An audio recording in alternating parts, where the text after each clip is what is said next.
Hello everyone. So today I will be dealing with the new topic which is nature and role of discipline knowledge in school curriculum.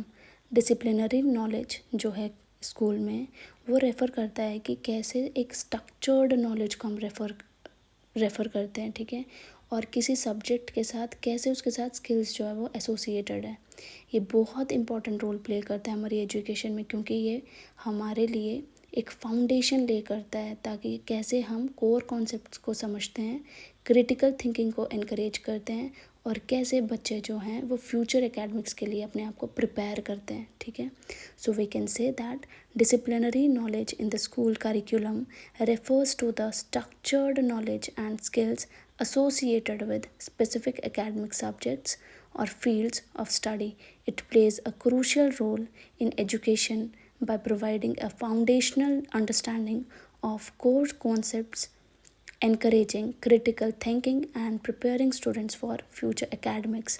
अब nature of disciplinary knowledge के बारे में बात करते हैं तो इसके पॉइंट्स हैं जैसे कि ऑर्गेनाइज स्ट्रक्चर है, स्पेसिफिक कंटेंट है, डिस्टिंक्ट मेथड्स हैं, इंटेलेक्चुअल हिस्ट्री है और हम फोकस करते हैं डेप्थ में। तो आइए समझते हैं इसके बारे में।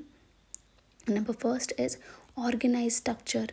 तो डिसिप्लिनरी नॉलेज जो है वो एकदम ऑर्गेनाइज्ड है, इरेगुलर नहीं है, स्पेसिफिक सब्जेक्ट्स के साथ डील करता है, ठीक है। उसके कॉन्सेप्ट्स क्या हैं, उसके प्रिंसिपल्स क्या हैं, उसकी थ्योरीज क्या हैं, उसके मेथड्स क्या हैं। नंबर सेकंड है स्पेसिफिक कंटेंट। हर एक डिसिप्लिन का अलग अलग सब्जेक्ट कंटेंट है, ठीक है। वो असेंशियल है लर्निंग के लिए, अंडरस्टैंडिंग के लिए और वर्किंग के लिए उस वेरी फील्ड में। अगला है डिस्टिंक्ट मेथड्स। तो हर डिसिप्लिन जो है वो स्पेसिफिक मेथड्स एम्प्लॉय करता है कि कैसे इन्वेस्टिगेट करते हैं हम रिस्पेक्टिव फील्ड्स में, एनालाइज करते हैं, एवेलुएट करते हैं इन्फॉर्मेशन को, ठीक है। नेक्स्ट है इंटेलेक्चुअल हिस्ट्री कि कैसे हिस्टोरिकल डेवलपमेंट हुई है आइडियाज़ की, थ्योरीज़ की, रिसर्च की एक फील्ड के अंदर। अगला है फोकस ऑन डेप्थ। तो ये एम्फोसाइज करता है कि कितनी डीप अंडरस्टैंडिंग जो है हमें सब्जेक्ट मैटर के ऊपर है, जिसकी वजह से बच्चे को इंकरेजमेंट मिलती है ताकि वो रोड मेमोराइजेशन से हटके भी कुछ जो है वो क्रिटिकल थिंकिंग की स्किल्स को डेवलप कर पाए। So we can say that number first is organized structure. Disciplinary knowledge is organized around specific subjects, each with its own set of concepts, principles, theories, and methods of inquiry. Number second is specific content. Each discipline has a defined body of knowledge and skills that are considered essential for understanding and working within that field. Distinct methods. Disciplines employ specific methods for investigating, analyzing, and evaluating information within their respective fields. Number fourth is intellectual history. Disciplinary knowledge includes the historical development of ideas, theories, and research within the field. Number fifth is focus on depth. It emphasizes a deep understanding of subject matter, encouraging students to move beyond rote memorization and develop critical thinking skills. Next आता है role of disciplinary knowledge in school curriculum. तो इसमें भी points हैं जैसे कि foundation for learning, critical thinking and problem solving, preparation for higher education and careers, informed citizenship, personal growth and development, promoting literacy and engaging learning experiences। तो number first की बात करते हैं फाउंडेशन फॉर लर्निंग। तो इसकी वजह से क्या होता है कि बच्चे के जो स्टूडेंट्स हैं ना उनको प्रोवाइड किया जाता है एक स्ट्रॉन्ग फाउंडेशन का, किसका, उसके कोर सब्जेक्ट्स का, जिसकी वजह से वो क्या कर सकता है कि नॉलेज एक्वायर कर सकता है, उसको बिल्डअप कर सकता है और स्किल्स को जनरेट कर सकता है फ्यूचर स्टडीज़ में। अगला है critical thinking and problem solving. इसमें क्या कर सकते हैं कि हर एक डिसिप्लिन जो है वो बच्चे को इनकरेज करता है ताकि वो इन्फॉर्मेशन को एनालाइज कर सके, इवेलुएट कर सके और प्रॉब्लम्स को सॉल्व कर सके एक स्पेसिफिक मेथड, बहुत सारे मेथड्स के साथ और कुछ स्पेसिफिक मेथड्स के साथ। नेक्स्ट है preparation for higher education and careers. इसकी वजह से क्या होता है कि ये बच्चों को प्लान करने में हेल्प करता है ताकि उन्होंने बाद में कौन सा एजुकेशन जो परस्यू करना है, कौन सा करियर उन्होंने परस्यू करना है। अगला है informed citizenship.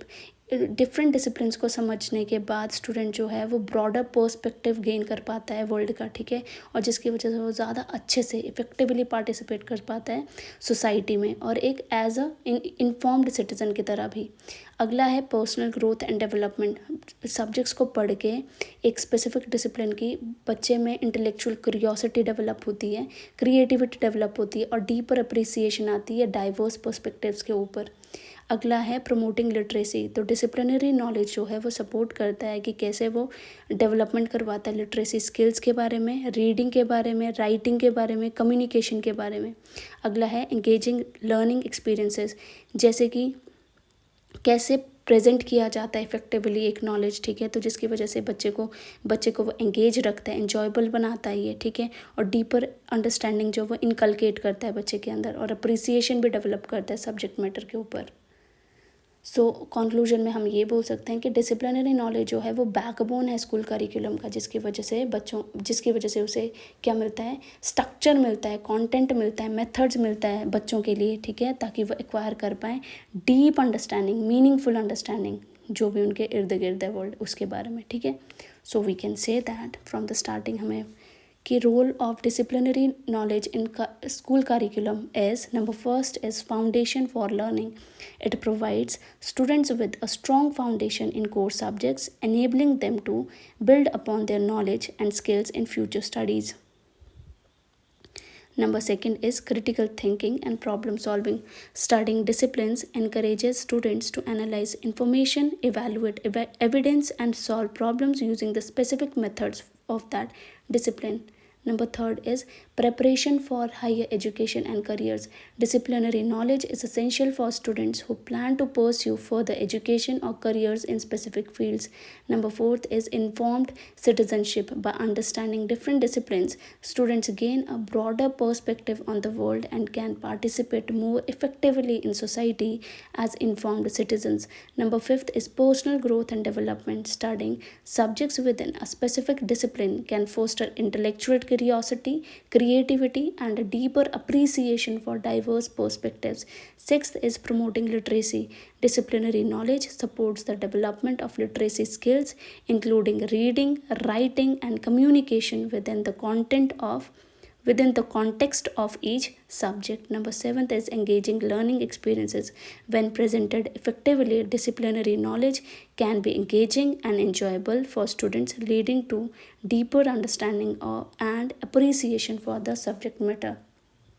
Now, the conclusion is, in essence, disciplinary knowledge is the backbone of the school curriculum, providing the structure, content, and methods for students to acquire a deep and meaningful understanding of the world around them. With this, I end this topic here itself. Thank you so much.